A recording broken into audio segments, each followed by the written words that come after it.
Okay, I'm going live on YouTube right now. Yeah, so we're live. Good evening, everyone. Welcome to the session on curriculum design. In today's session, we're going to discuss various models of education and how we can create our own model of education.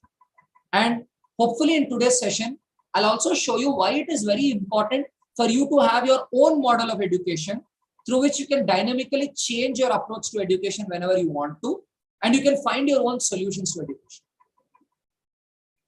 Why should you listen to me today? Okay, let me make a promise here. What if I tell you that after today's session, whenever you have any problem as a teacher in your class, within 2 minutes, you can find a solution for your problem all by yourself without asking anyone? Would that be awesome? That you have some problem in your class, you think you're not doing a good job, or you think your kids are not enjoying your class, or you think your kids are not able to learn something. You have a problem, and within 2 minutes, you can find a solution to your problem. If you can achieve this capability, would that be awesome? Would you want this magic which I can give you? It's a simple magic thing. It's basically building models for your education, and that's what I wish to cover today. Would you want to learn this? Okay. By the way, in my model of a class, my first two components are promise and consent. In my model of a class, the first piece of my class is a promise. And by the way, this is I didn't create it myself. I took it from Patrick Winston, an MIT professor. He says the best way to start a class is with a promise. Some people start a class with a joke. But Patrick Winston says a joke is not a great way to start a class.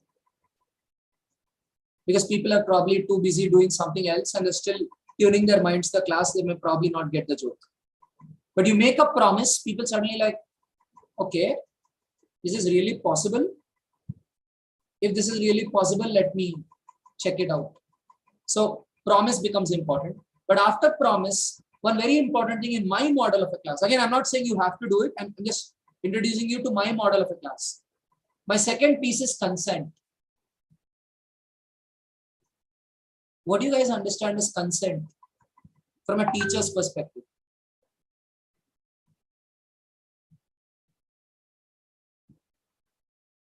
Learner is willing to learn and acquire the things promised. Okay. Anyone else? What do you understand by consent? The teacher and the student are on the same page with what they want to achieve as the outcome, learning outcome. Okay, they could be on the same page. Okay, let's say I'm on the same page with you with respect to the learning outcome. Does that necessarily mean I've given you my consent for teaching me? My question. I want to learn I want to learn kinematics. You are very good at kinematics. You're teaching me kinematics. You and me know that, okay, this is what we want to be learning. Does that mean I gave you consent to teach me?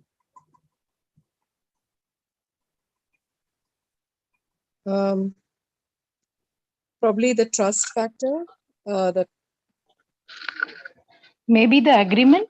The student and the teacher both should have a common agreement. Correct. Now, do you want the consent to be implicit or explicit? Implicit as in indirect, you're implying that, okay, the student has given me consent.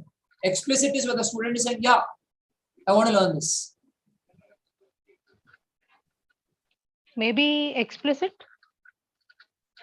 And so again, this is my model of learning. Again, okay. Not to say that you all have to, but I'm saying in my model of a class, I make my promise and then ask, do you want to learn this? Like how I asked all of you. So then when you get the consent of all the students and move into the class, the students get very excited. And I mean, let me ask Avantika, Aryan, Satya, three of you are here. So when a teacher asks you consent, how do you feel?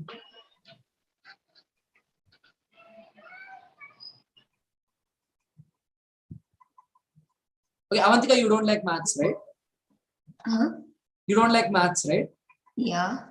So if I come into your class and I say, Avantika, with fractions or with with computer science, you can do this mathematical thing, you can do this. Avantika, what if I tell you that tomorrow you'll be able to solve this super cool problem by doing this? And trust me, it's fun and we'll do it through a simple problem. Would you like to learn this trick? I mean, I would be more prepared, right? So I would try to eliminate that starting trouble I have with math. Now, what if I make a lot of effort to first get your consent and then move into my class? How do you feel? Motivated, then there's also, prepared and all that stuff. So what generally might make you worried or misunderstood sort of in class is already finished in the beginning, right? And do you feel respected?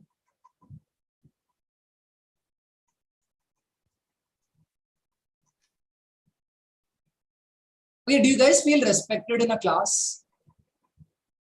Or do you feel like people talk down to you? She says I implied that. Okay, I'm asking all the 3 kids in the class. Do you feel like people talk down to you? We know more than you. I'm here to empower you with this knowledge. I'm here to, generously give my knowledge to you. No. Yes. Don't you get that feeling in a normal class usually where the teacher is like, I know it and I'm donating this knowledge to you. I'm giving away my knowledge to you.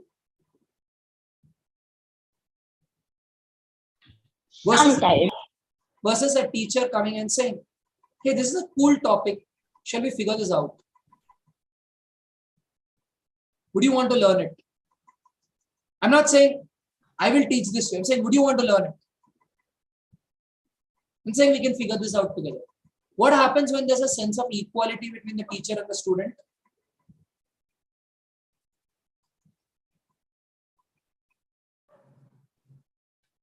How do you feel when there's equality between the teacher and the student? There's continuity and, they're on the same level. It's not like one's telling something that the other might. You ask your questions with more confidence. I mean, yeah. Do you blabber whatever you want to blabber? Yeah, definitely. And would you want that in a classroom? I want to, not very sure about the others, but yes. Okay. So anyway, that's not the topic of today, but I'm just trying to say that consent is a very important thing in my model of learning, because for me, a teacher and a student are equals in a classroom. As a teacher, I'm a senior learner. I've probably done this a few times before, which helps me, help the other learners in navigating through. But otherwise, even I'm a learner, right? And there's a lot which I can learn from the students while trying to explain something. So this is a very integral part of my model. So what happens when you build up models is, now let's say I did a class. Yeah. And in my class, I felt that students didn't ask me enough questions. Students didn't interact enough. And I want to understand why that happened. How would I investigate?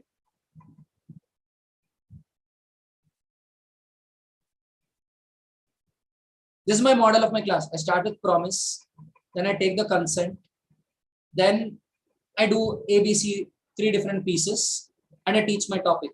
If this is my model and I know my class didn't work, how would I investigate why my class didn't work?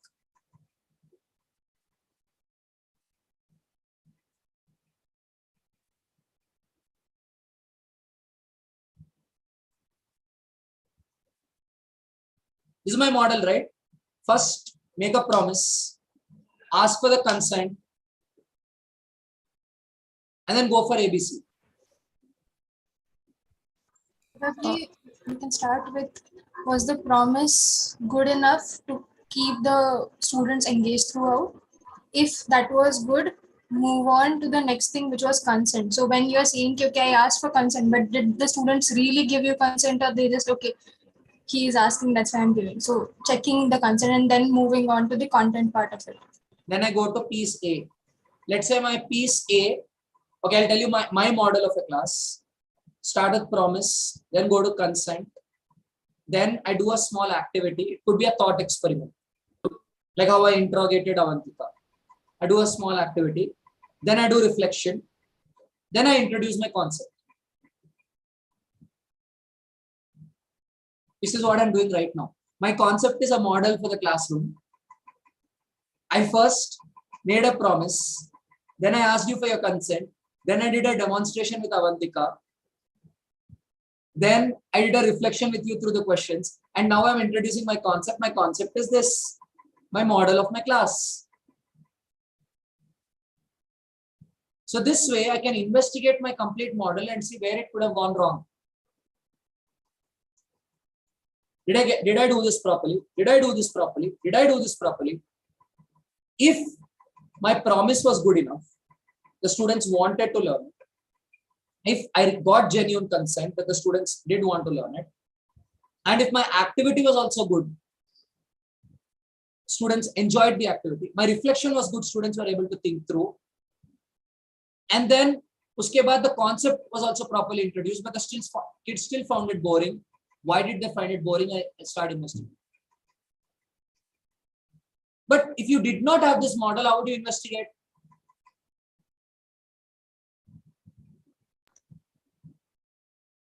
I think so. It would be more of a sort of blame game, like trying to see which part, or just blaming an entire thing on either a student who has, I don't know, is sad for some reason, or the teacher might have a bad day or something. And yeah, you would tell, maybe you would get into things like the students don't want to learn, or probably didn't give individual attention that day. You come up with some reasons which may not be valid reasons.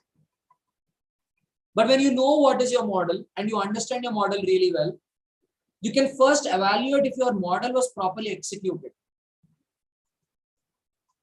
If your model was properly executed and you still didn't get results, then you can start going into further probing. Were the students in a bad emotional state? Now let us say your model was properly executed, but it still didn't work because students were in a bad emotional state. Then what do? Yeah.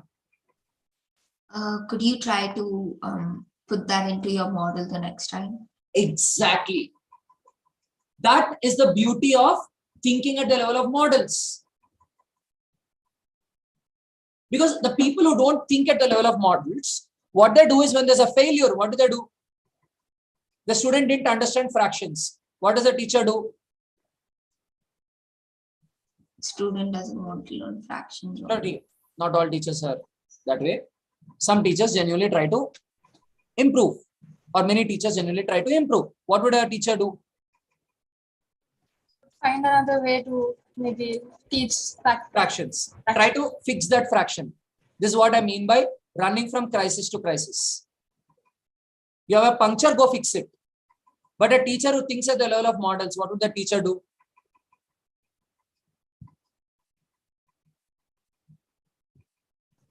what part of the model actually caused the problem, and then try to fix that part, or if it's not in the model, add it in the model. Exactly. And what happens if you're constantly evolving your models this way?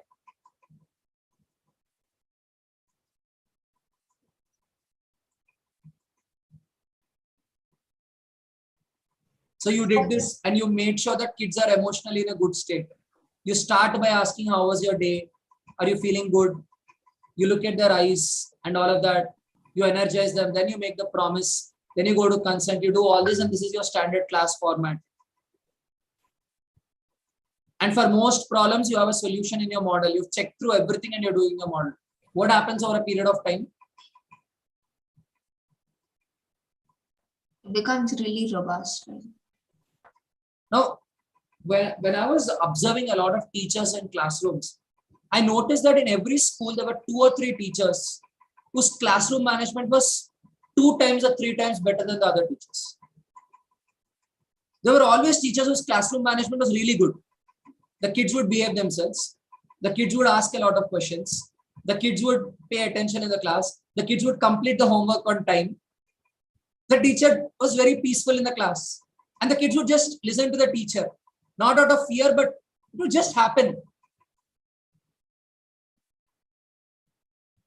Now, if you analyze why some of these teachers are like 2 times, 3 times better than the other teachers, you look at their execution, their mental models are way better than the mental models of a normal teacher. For example, a lot of kids start shouting. The teacher's mental model is like, raise your hands, or the teacher tries to ensure that everyone gets a chance to talk. And the teacher also tries to ensure the kid is constantly raising the hand is acknowledged, even if the kid is not getting a chance. They have these mental models where they do it then and there instinctively. They don't think and do it, just happens. So no matter what situation they go into, the execution is similar because it's not specific to one situation. It's a mental model, it's abstract. But the point is, many of the teachers do this very subconsciously. It doesn't happen in a structured manner. But what happens if we start doing this in a structured manner? You may have a lot of experience, but the question is, if you're not reflecting on experience and if you're not putting that into a model, that experience goes down the drain, right? But if you're taking all those experiences and you're plowing it into the model, your model gets more robust and more dynamic. You don't have the fixed model. You're like, I'm going into a class where the kids are already determined. Maybe this model doesn't work. This model will work there. You have a more dynamic model. Based on some parameters, you decide which one to do in which place. Because teaching is a dynamic job, right? Which makes it again tougher. You can't have static models.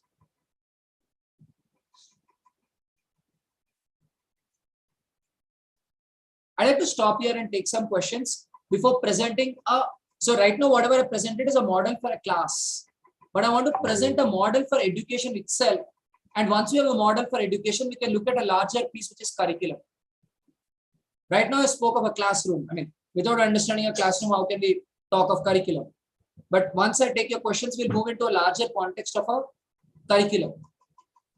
Any questions on model and link between models and execution? Whatever we just discussed. We'll take 3 questions and then move into the next topic. Please unmute yourself and ask a question.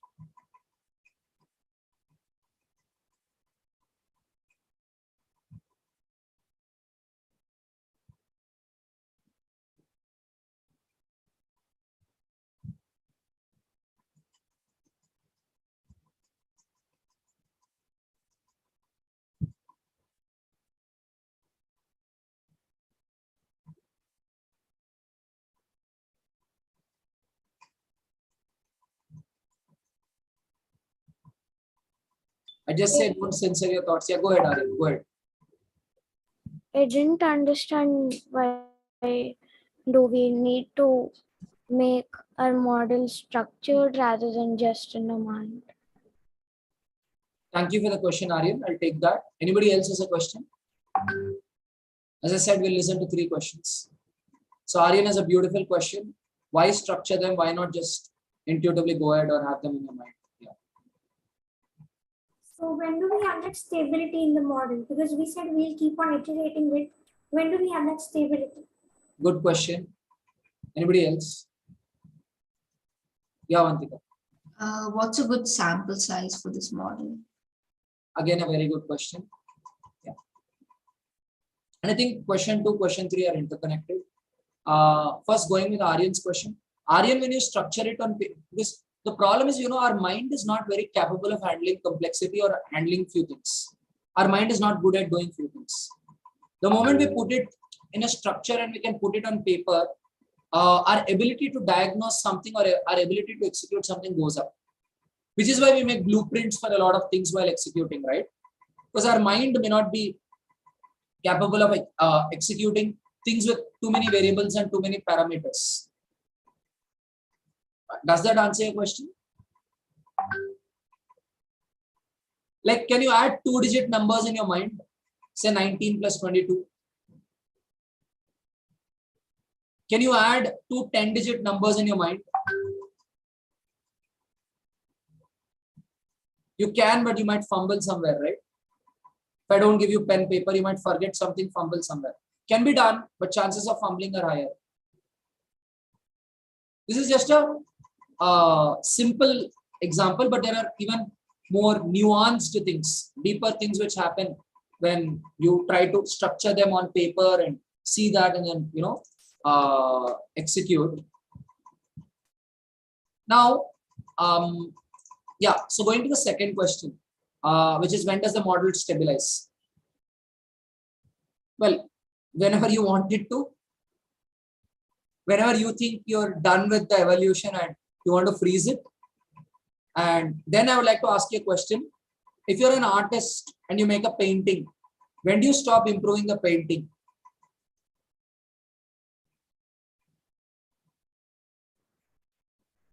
When we are content with it. When is an artist content with the art?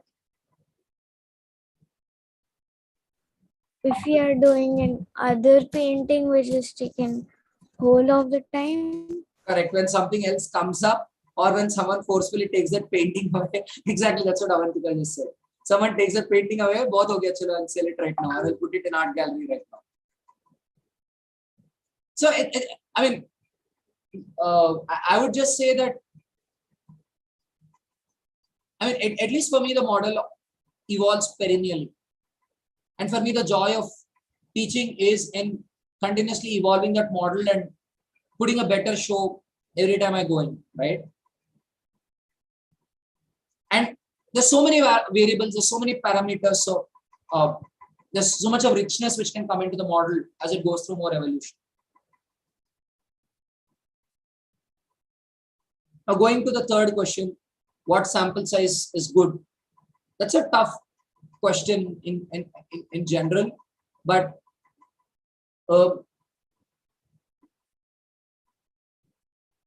Avantika, I would just say that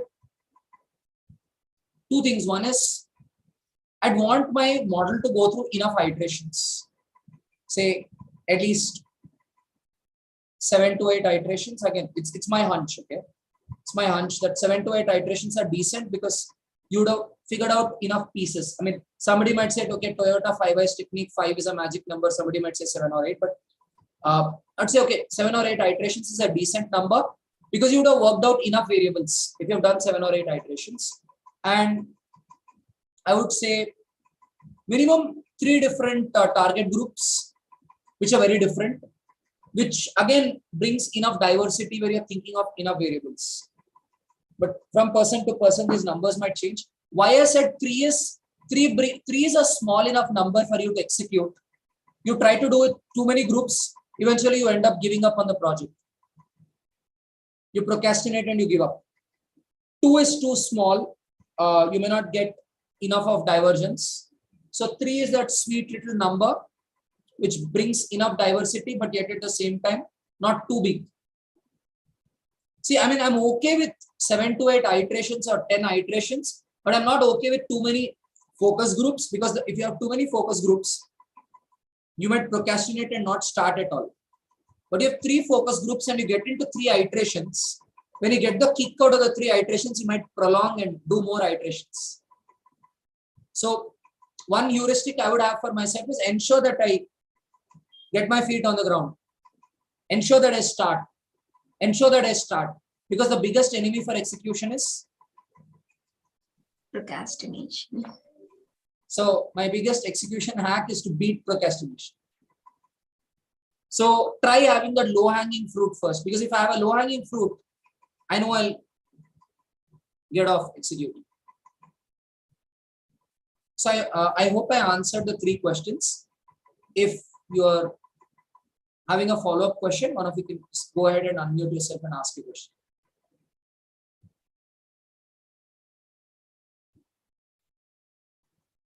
So Kushali, I hope the third question kind of answers your question also.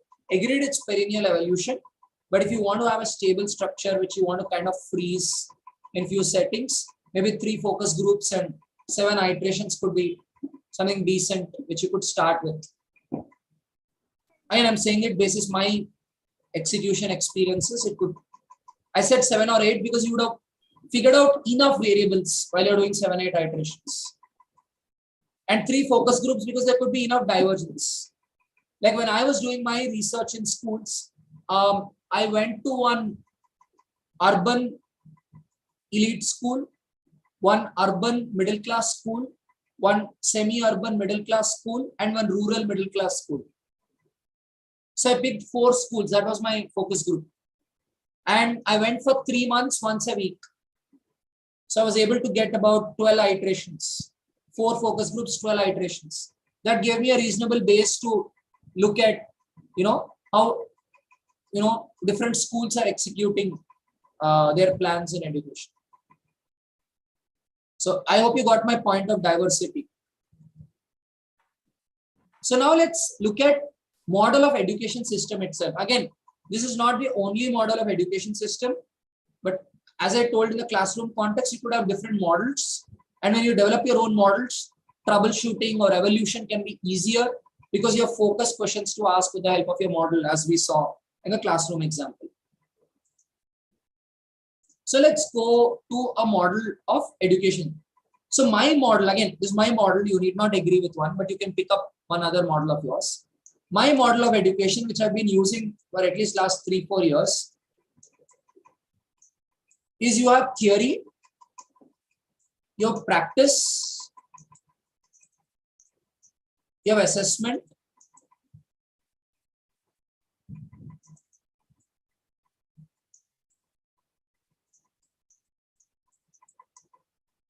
you have reflection,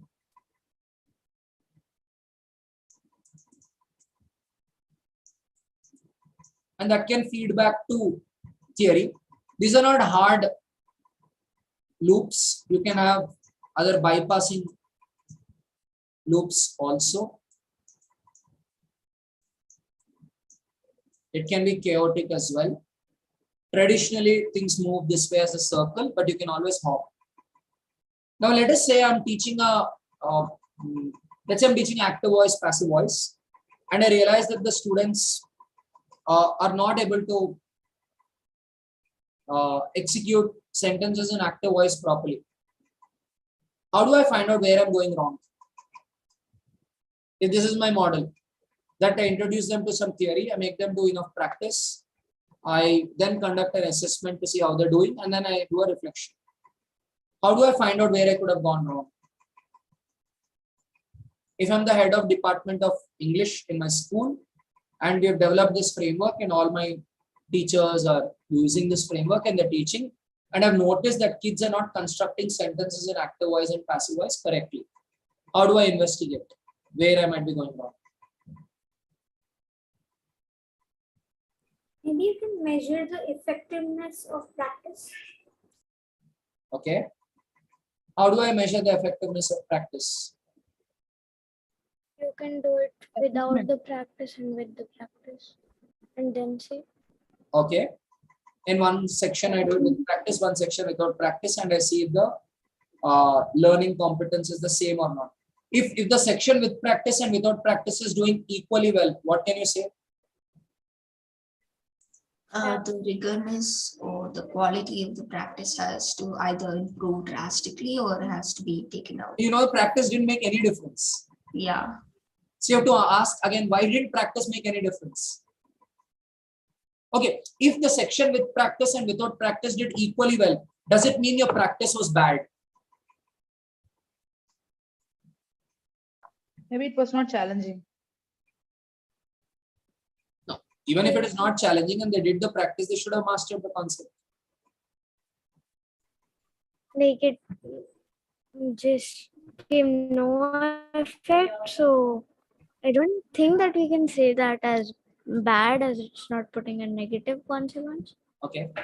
Yeah, Rucha. I think it may be a bad thing because I have put in the efforts, the student has put in the time as well.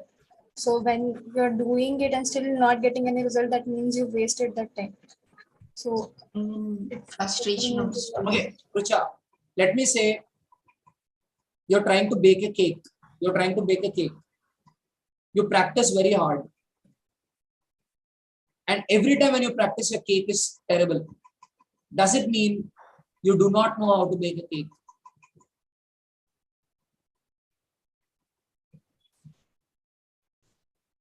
well, it may mean that I do not know how to make Okay, so can you think of a scenario where you're actually, when you know how to bake a cake and you actually baked it well and still the cake is bad every time?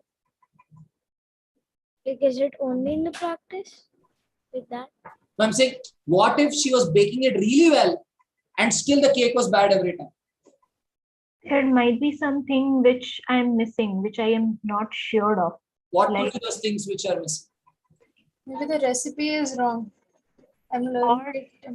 Okay, there could be a problem. What if I say your recipe and skill both are good? Then Ingredients are not of the right quality. correct. One thing could be ingredient, another variable. Maybe even the oven you're using has some. Sorry? The oven that you're using has some problems. The machinery is faulty. The machinery is faulty. Fair. The order of putting up the things may be wrong. No, but we said the recipe was correct. So the order comes in the So recipe. maybe some guidance to be given parallelly. No, I said the skill was correct. There's no problem in the skill, there's no problem in the recipe. So these two variables are fine. The conditions that have to be maintained in the oven or something which has to be followed. See, one thing is that how many times he failed doing it. So first time, how bad it was. So maybe the second time, it is not that bad. So it's eventually a process of learning, right? So maybe 100th time he will succeed. See, we can look at it in a motivational sense. But the problem with motivation is there's no learning there. We are trying to scientifically investigate something. And this is a thought experiment, right? Thought experiment doesn't, it's a hypothetical scenario. In learning setup, we investigate hypothetical scenarios because that helps us build concepts. So in this hypothetical scenario, what I'm saying is her skill is perfect. Her skill is perfect, her recipe is perfect. And she's still failing. Why is she failing? In reality, does it happen? Usually it doesn't, right? That your skill is perfect, your recipe is perfect, and you're still failing every time. But we're just taking a hypothetical scenario. We're just taking a hypothetical scenario. So one variable we thought was machinery. Another variable was ingredients. And another variable, beautiful point by Ms. Pragya, is maybe the external conditions like temperature, humidity, and so on. Now, if the external conditions were not proper, does it mean the recipe was bad? Because generally recipe is written for some external conditions, but they're not spelled out explicitly. You assume that you're not cooking in Antarctica or Thar Desert and all when you write a recipe. It's depending on the outcome, right? So the outcome is. Well, Ms. Sripada, I would humbly request if you can listen to the argument a little carefully, because I'm not quite sure if you're following the argument. The argument is there are multiple variables which go into execution of your cooking or baking. If two variables went your way, which are the variables which may not have gone your way? We're trying to investigate what are the variables which may not have gone your way. So far, we've listed 3 different variables. Yeah, Mr. Gopi. Yeah, see the receptibility of the receiver, whether he is ready to receive. But why is that coming when we're talking about baking? No, ultimately we are thinking about whether the child or whoever the person is there is he didn't understand or he or she didn't Wait, get hold it. on a sec. The question was about a baking situation. Can you repeat that, please? Baking situation. I gave a situation that we're trying to bake a cake. Okay. My humble request, in my experience of doing teacher training sessions, as teachers, we have a lot to talk. We have a lot of opinions to share. But in case you're here to, pick up this topic, it'd be good if you can listen to the arguments and process the arguments carefully. Yeah. So let me go back to my point. So my point was, if you've got 2 variables in your control. Okay. So if you've got 2 variables in your control and you're still not getting the execution, then you ask, what is that variable which is probably not in my control? Now let's go back to our education model. You did your practice every time The classroom with practice and the classroom without practice is doing equally well in the exam. Can you conclude that the practice was bad?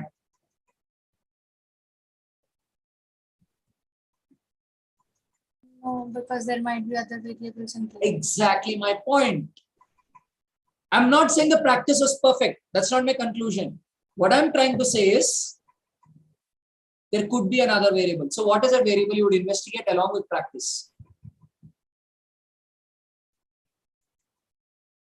What happens if the kids didn't get the theory and start doing so much of practice? Maybe the practice isn't mapped to the learning outcomes that we wanted. I mean, not completely mapped. Fair enough. So that is the investigation of the practice. I'm asking, apart from the investigation of the practice, what is it that we would investigate? Investigate the assessment process. Fair enough. Were we assessing properly? Okay, you'd want to investigate the assessment. Anything else we would want to investigate? Theory in the first place. How the theory is being taught. Okay, what if we have a conclusion that the theory was taught really well in the sense that the kids enjoyed the class, they enjoyed the way things were explained, and they were very happy and confident. Then how would we further investigate the theory? So the reflections, we would know, okay, do they actually understand? So let's say your reflection said that, okay, good point. You might investigate the reflections. What are the reflections in the class? And the reflections revealed that the kids enjoyed the class. The kids were very happy. And the kids felt very confident after the class. And still, the class with practice and without practice did equally well. And both of them scored less. What would you investigate apart from the practice itself? My planning of the lesson. Yeah. So I'm saying the kids really like the class. So how about the liking of the students? Yeah, the students loved the class. That's what I'm telling you. They love the class and the teacher says, I delivered everything. Objective of the elements. Sorry?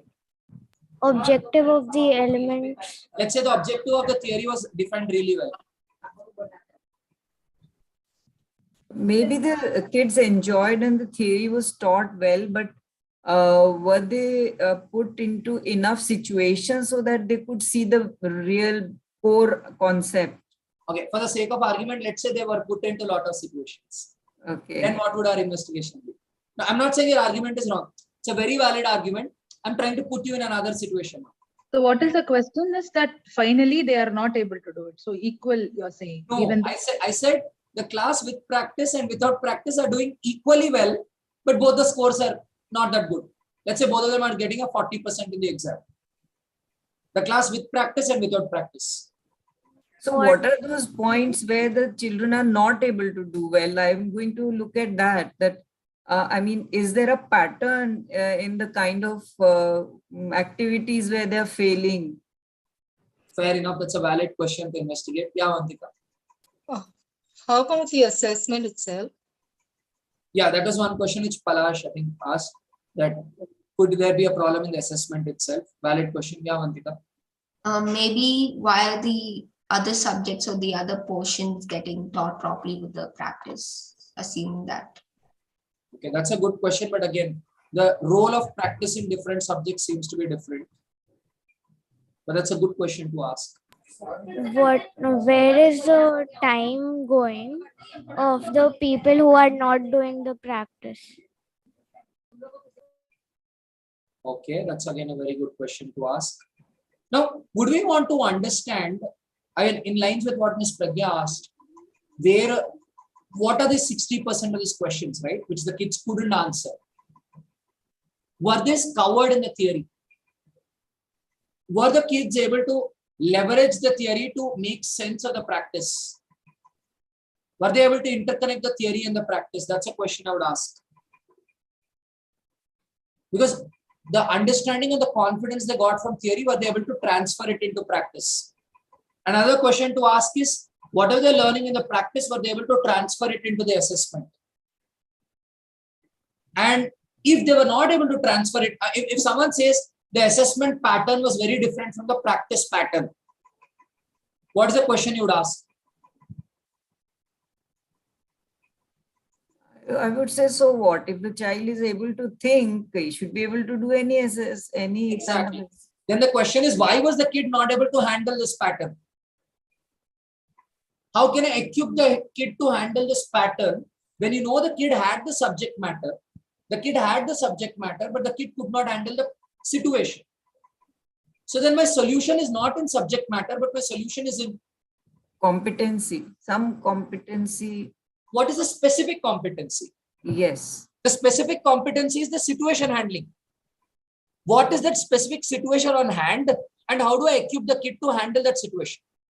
So maybe the psychologically during the examination, during some students have scare of exams. Correct. Maybe they in the class itself they can interact very well, and the class seem to be very perfect.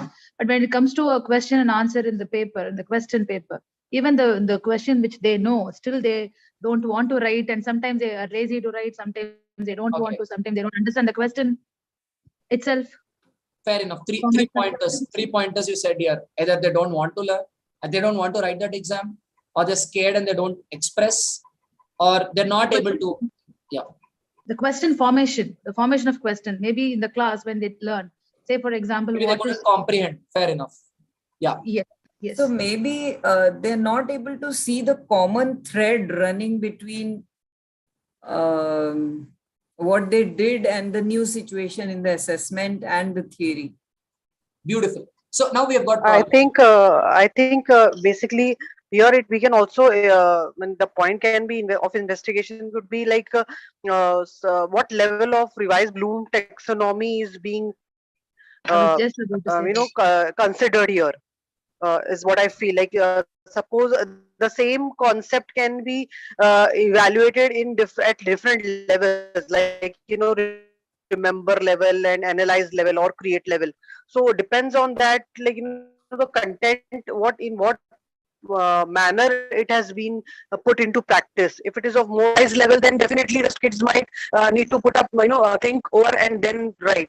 Rather than just remembering and putting it in practice. So that could make, that could be a point.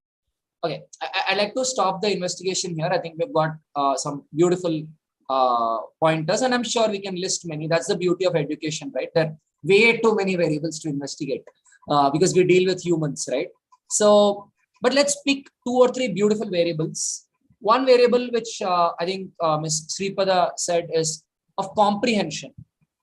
Were the kids able to comprehend the question? So that could be one situation. I mean, so then the problem is not in the subject matter, but the problem is in comprehension. Or another situation which Ms. Pragya spoke of is maybe they're comprehending the question, but they can't connect the line of thought in the question with the line of thought which they pursued in the class. They could not see the common thread, as Ms. Pragya said. So let's look at these 2 situations. Just and Bloom's taxonomy, there were various other variables also brought in, but I'd like to stick to comprehension and connection of the threads. Now, the moment you know that one of these 2 is a problem, does your solution lie in subject matter? Not it doesn't, exactly. right? No.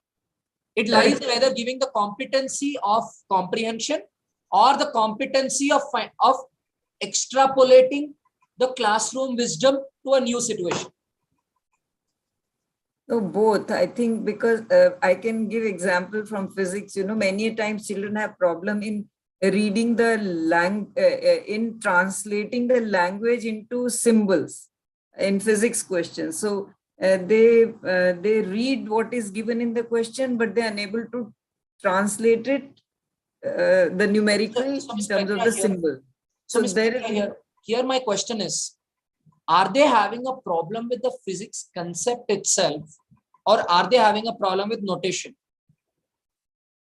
I think concept itself, probably because they might have looked at the units and would have been able to recognize that, yes, this quantity is this. No, Mike, you said they could not convert the symbols and understand, right? Yeah. So if that is the situation, are they having a problem with the concept of physics, or are they having a problem in handling notation? Notation here. So now it's something like this, Ms. Pragya, like if I'm a doctor and you come to me with a problem and your problem is in your nose and I treat your eyes, right?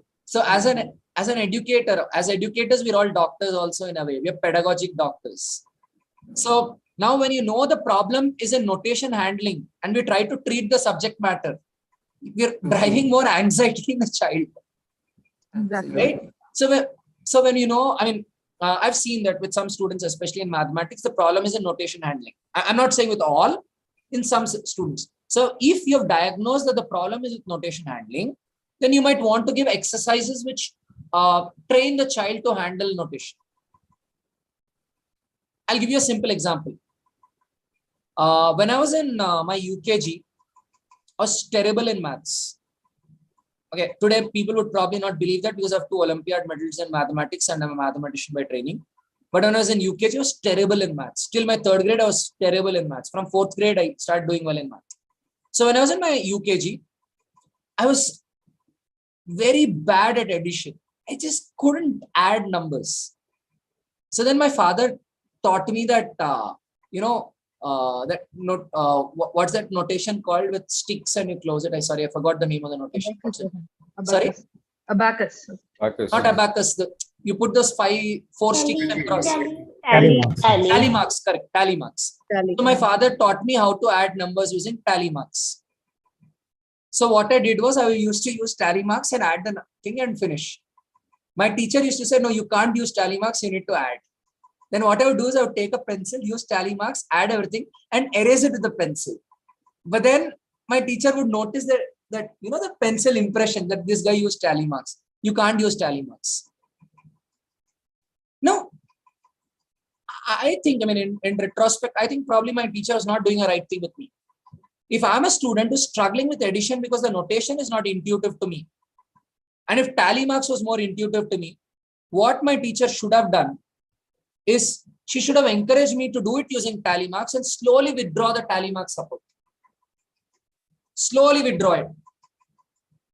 And say that, okay, 50% problems you're allowed to use, 50% problems you're not allowed. Try. Try for 2 minutes. If you don't get it, then you can use tally marks. And slowly, like how you remove the support wheels of a bicycle. Because the teacher was missing the point that every student interprets a concept differently. What is intuitive to the teacher may not be intuitive to the student. The moment I understand the mental model of the student, that this student finds this intuitive, I'll encourage the student to go in that format. So again, I'm not saying this is the right pedagogy or that is the wrong pedagogy or something. What I'm trying to say is probably for me, this would have worked better because for me, 2-digit number addition was not intuitive. And today as an adult, I do a lot of calculations without pen paper.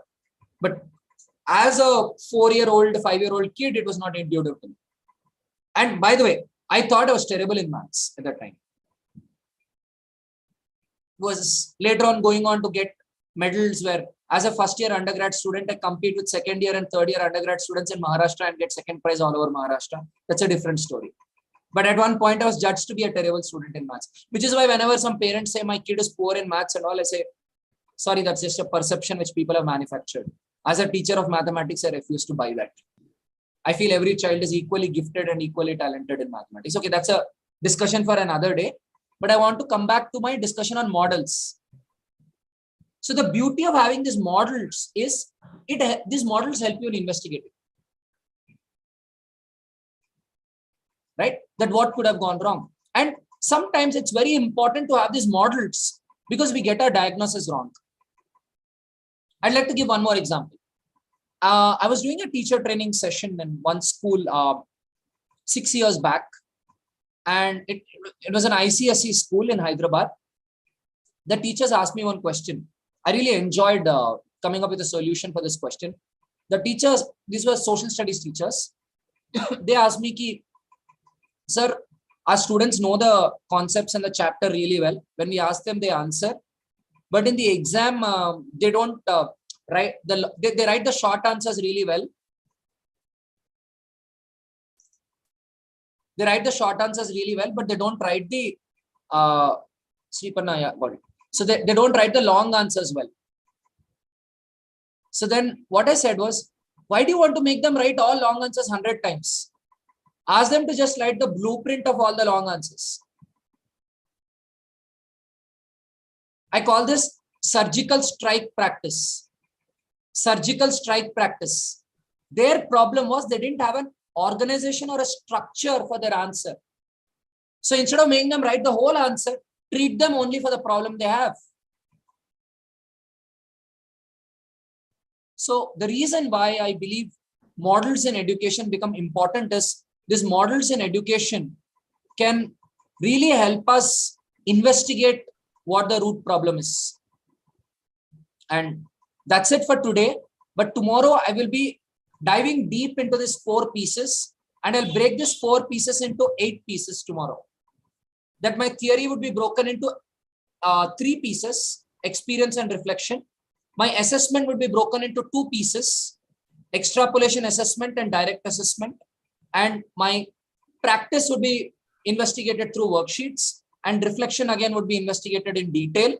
So hopefully you would enjoy a deeper analysis of these 4 pieces tomorrow. And I hope you enjoyed this entire concept of looking at the world through models. I'd like to conclude with one quote of Professor Patrick Winston, one of my favorite teachers. He's a teacher of used to be a teacher of artificial intelligence at MIT, unfortunately passed away a few years back. He says, one difference between MIT and the rest of the world is at MIT we make models. We make models to understand the world and control the world. So one big difference between high quality education and normal education, I believe, is the ability to look at the world through models. The world has too much of detail. I want to look at it in a simple way through models. So today I just showed you why models, but how to execute models probably will deep dive tomorrow. Thanks a lot for joining in, and hope to see you all tomorrow. And the same session is available on YouTube also, in case you want to hear this once again. Thank you, everyone.